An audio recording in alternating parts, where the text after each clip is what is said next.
marked by numerous accolades, including Gold Medallist recognition. And I could say that in Gland, I was able to give a lot of RT-PCR kits available to the patients, to the hospitals, to the corporates. So I'm imparting those knowledge to down the line so that they can also develop. I would like to see myself as an executive director role or as an independent director. Community building is definitely very important for society because it brings people together and make life better for everyone.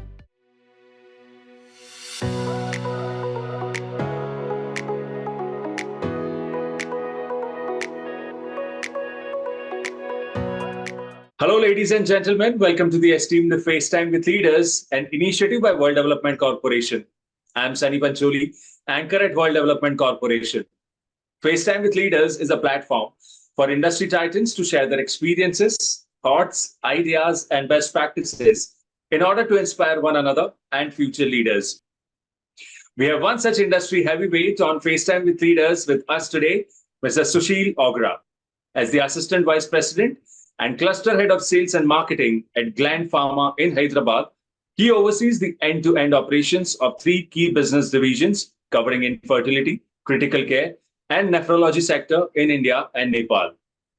He supervises a staff of more than 130 individuals as the manager of co-marketing initiatives in India. In addition to strategic marketing planning, he oversees cost optimization and sustainable cost reduction. Annual company revenue amounted to rupees 200 crores under his direction. Welcome to FaceTime with Leaders, Mr. Susheel. Thank you very much. Good afternoon, Mr. Pancholi, and thank you very much for giving this platform to me to make my presentation that what exactly I am. Yes, so before that, I would like to ask you the question that could you let our viewers know in brief about your career journey so far? Yes, because that's what probably I would like to give you some input about my total career. As you rightly said, it's almost 3.5 decades I have spent and still continuing. But there is a change in the profile of mine slightly from April. Probably that's what I could just highlight over here, that I am presently working as a consultant and advisor to Gland Pharma, the same company which I was served as cluster head and assistant vice president. I started this consultancy profile from April this year. So they have told me to continue as a consultant with us with the company. In this, as you rightly said, that it's almost 200 crores from 17 to 24. I could took this company to with the key business areas of infertility, critical care, nephrology in India as well as in Nepal. With a leading sales and marketing team of almost 200 plus, by implementing the several sustainable cost optimization measures, promoted an extensive range of product which we have got in-house as well as we manufactured a third party through in-depth research and strategic marketing planning. Other than this, definitely the major success which we could get and is my career orientation is that I could develop a lot of people under me as a leaders. They are in a very good companies at the top they are sitting in. And few are definitely reaching to those levels, maybe another 2-3 years. It was also my focus in the company to build up some sort of a scientific areas where the people can go and talk to the key opinion leaders, we call it as KOLs, so that there will be improved sales turnovers and the revenues with a scientific way. And that's what probably I have been able to do it in my career of Gland. I'm talking about last 7 years. I was also associated during the COVID time with one of the prestigious testing kits, which is RT-PCR. I have been associated with that, and I could say that in Gland, I was able to give a lot of RT-PCR kits available to the patients, to the hospitals, to the corporates, and make them a sort of a comfort so that the RT-PCR could have been no shortages in the market. And besides that, I have worked in many companies other than Gland. As I said, my profile starts from Organon in 1988. I was there for almost 10 years. Then I worked with company like Serum Institute of India, which is the biggest vaccine manufacturer in India. It's the highest producer of measles and MMR, measles, mumps, and rubella vaccines. I worked with them for almost 10 years. And last 7 years, I'm working with Gland. And as head, there's a change in the profile. I was just given as a consultant and advisor position from April onwards. All right, Mr. Susheel. First of all, thank you for the excellent start to this interview. So, continuing our conversation, what are some of your biggest professional achievements and contributions so far? It's really very tough to summarize after 36 years what I have spent in the industry. But yes, there are a lot of things which has gone good in my favor, and definitely I would like to share those. But what I have did in these last 6 years, there was a proven track record, almost a very good record of over 36 years.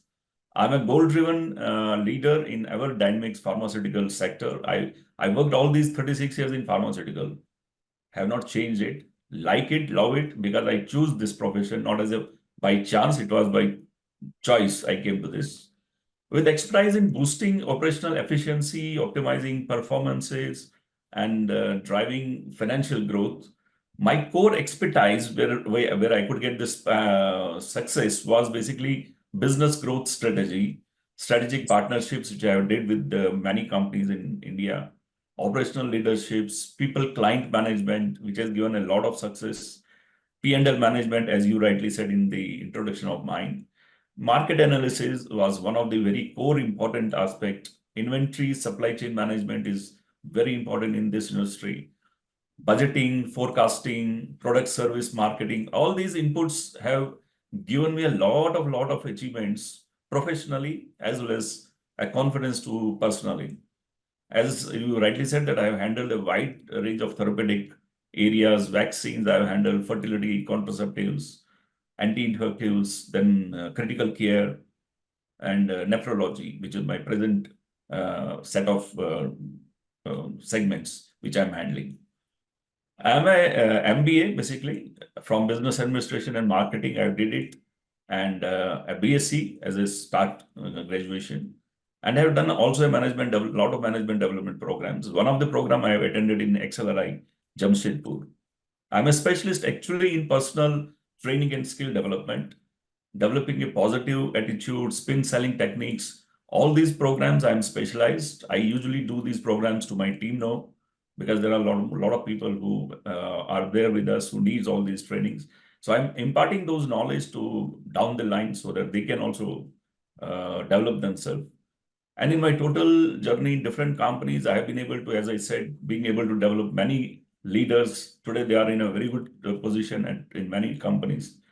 And it becomes a very satisfactory life for me that at least I could give back something to the industry, whatever I have learned it. Back to you. That sounds incredible, Mr. Susheel. All right, so building on to that, what values and principles have you lived by throughout your professional life? Could you share some with our viewers today? It's very important actually. Those without values and principles, probably you tend to get out of track sometime. But yes, I have values. I believe in 5 of the most common value and widely known values, which mostly people will agree, which includes integrity, accountability, diligence, perseverance, and discipline. These are the 5 values I feel one should follow it toto, and there can be hiccups, but then success is bound to come. And these values can be applied virtually anywhere. You go anywhere, it can be applied. They are used in workplace, they are used in relationships, they are used at schools, they are used within the teams, which are very important because our industry, team is very important. If you've got a good team, you've got a good values in the team, the success and the growth is bound to come. I work with 7 principles, if you talk about the principles in my professional career, which are very, very simple principles. Like if you see the number 1, I feel that it should be smart and smart. You should start with the smart, small smart with the scale big. You should aim at small and then you should keep on growing. So incremental progress and well-planned expansions are essential for sustainable growth. That's what I believe. So that's my first principle. I embrace the daily learnings because it's very important.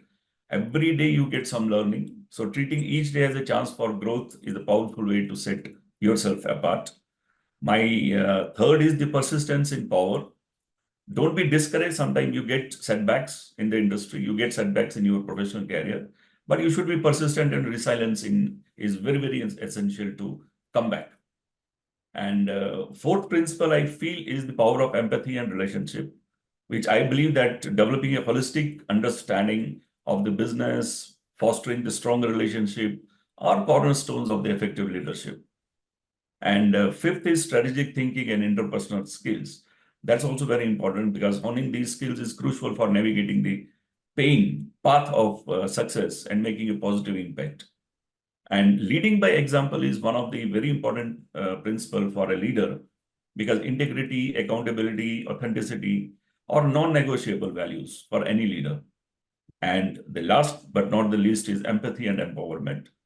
Effective leadership thrives on empathy, empowerment, and feedbacks, which is very, very important.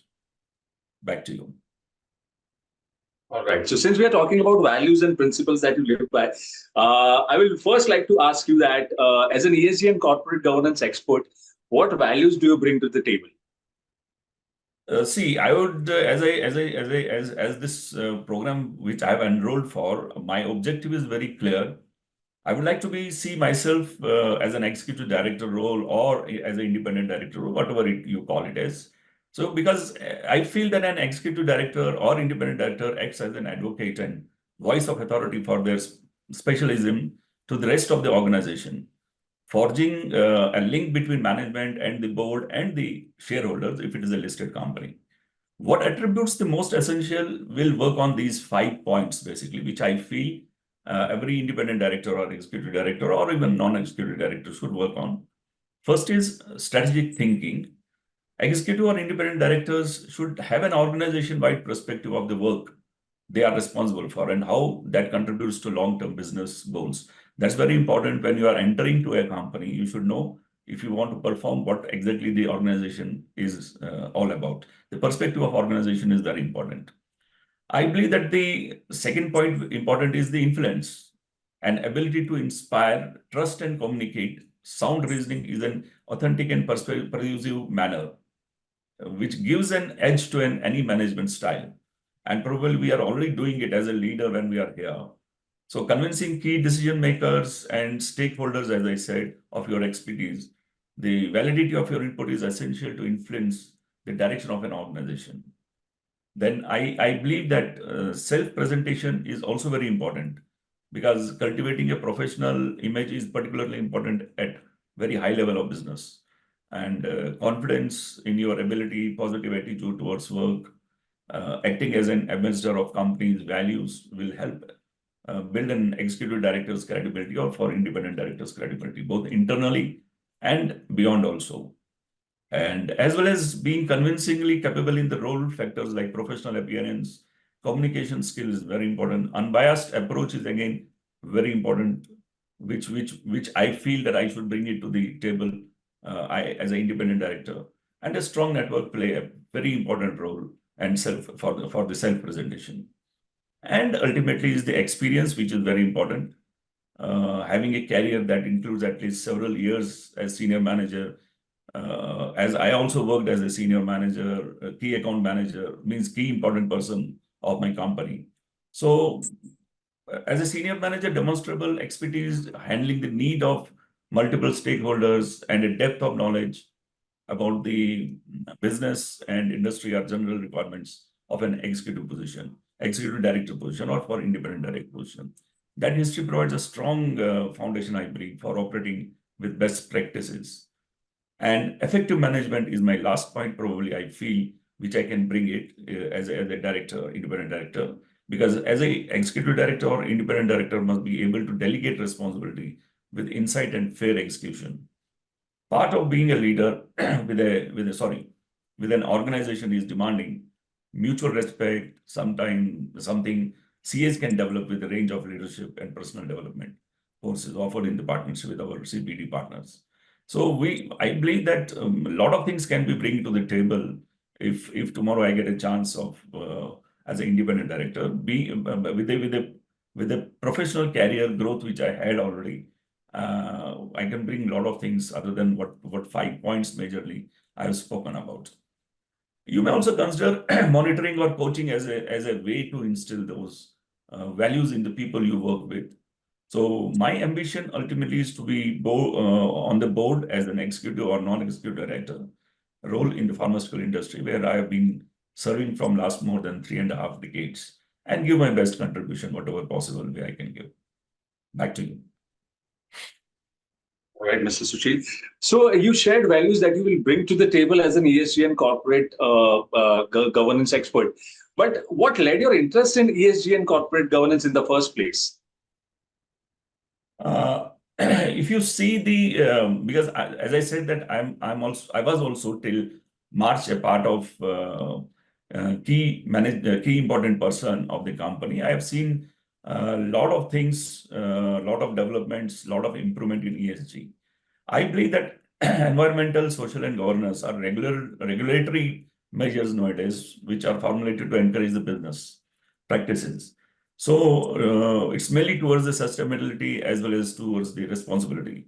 There are emerging environmental issues such as pollution, climate change, deforestation, waste management. So all these areas are being looked after by ESG, which is very important for a company. And even social issues such as inequality, poverty, human rights abuses, discriminations, while governance issues such as regulatory compliances, lack of transparencies, corruption, failure of corporate governance show the need of implementation of this robust mechanism like ESG. Means that is the one of the reason I believe that this area requires a lot of improvement. In my present company also, I have seen a lot of improvements happening last 7 years, but it is still, there are a lot of things which can be done and which is very significant for investors making an investment in the company that are really committed to considering these issues and have robust governance practices to address these issues and mitigate the potential risk associated with these, because that is very important to see by the investor. So how many risks can be reduced in the company? And I think one of the aspect is ESG, if totally it has been implemented in the company. And as a company's business activities impact the environment, as I said, ESG considers several non-financial factors when making an investment-based decision. In India, companies have started recognizing the importance of aligning the operation strategy with ESG principles. And ESG in India was initiated by 2009, as per my reading, whatever I could read it, by Minister of Corporate Affairs. And probably it is improving day by day in each company, each good companies. And that is the reason probably my interest is also going towards this ESG, how best I can contribute or how best I can be a part of it. Thank you. Okay. All right. So, Mr. Susheel, moving forward, let's discuss technology and its impact on your professional landscape.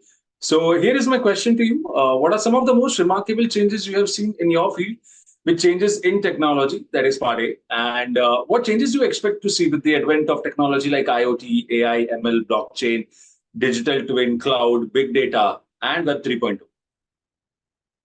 Yeah, in fact, if you see my present organization, yes, not much of the changes have happened, but I believe they have started taking it up one by one. I believe that the long-term decline of global poverty was primarily driven by the increased productivity from technology changes, like access to energy, electricity, sanitation, clean water was transformed the lives of billions. Maybe that is the reason the transport, telephones, and the internet have allowed us to collaborate on the problems at a global level. And one of the main challenges of integrated AI with IoT is managing the vast amount of data. And for that reason, I think these all data in IoT devices have been developed, and very important aspect nowadays for any company, because IoT devices generate a huge amount of data, and AI algorithm requires a large amount of data to train and improve their accuracy. So the convergence of big data, blockchain, IoT, AI is creating unprecedented opportunities in the business module to innovate, improve efficiencies, deliver these superior customer experiences. Information is as a valuable asset, and its effective use through these technologies has become a defining factors for success, I believe. Okay. All right. Mr. Susheel, thank you for sharing such amazing insights into different subjects. So this brings us to the last question of the session, and here it is. We are building a community of industry magnates. The move is meant for cross-pollination of knowledge and building a knowledge-sharing community of corporate giants and industry experts. So what are your thoughts about these initiatives taken by Mr. Zishan Pathan, Mr. Heval Mehta, and the team of World Development Corporation? Let me first talk something about the community, because I know I can talk about Mr. Zishan at the end, because he's really a good person. But let me talk about this community development. It's very important because building a strong community can have many benefits. And for one, it helps create a sense of belonging, connection among members. This can lead to increased social interaction, engagement, as well as member feel welcomed. Additionally, a close-knit community can have a great resource of information which can be helpful to each other. Community building is definitely very important for society because it brings people together and make life better for everyone. However, building up communities is not very easy always. It's very tough. People need to put a lot of time, efforts to make sure that they will be able to build their community properly. It should not lead to some political mismanagements or something like that. Coming to the team, World Development Corporation, I believe the team WDC, the World Development Corporation, and particularly Mr. Zishan Pathan and Mr. Mehta, who have taken these initiatives to build a community, is well appreciated and acknowledged by me at least. I really feel that the way they are trying to build up the community and give a chance to everyone to speak about their whatever feeling is there about this particular topics. It's one of the best of, I think, opportunity and platform Mr. Zishan Pathan and Mr. Patel has given to us. Thank you very much to them, both of them. All right. Great, Mr. Susheel. It was fantastic conversing with you, and I'm confident that your insights will inspire future leaders. Thank you for joining us today, and we wish you the best for your future endeavors. Thank you. Thank you, Mr. Pancholi. Thank you very much for giving me opportunity at least to speak something about. Thank you so much. The pleasure is ours. And also, have a nice day. Thank you. Same to you. Same to you, dear. Take care. Bye.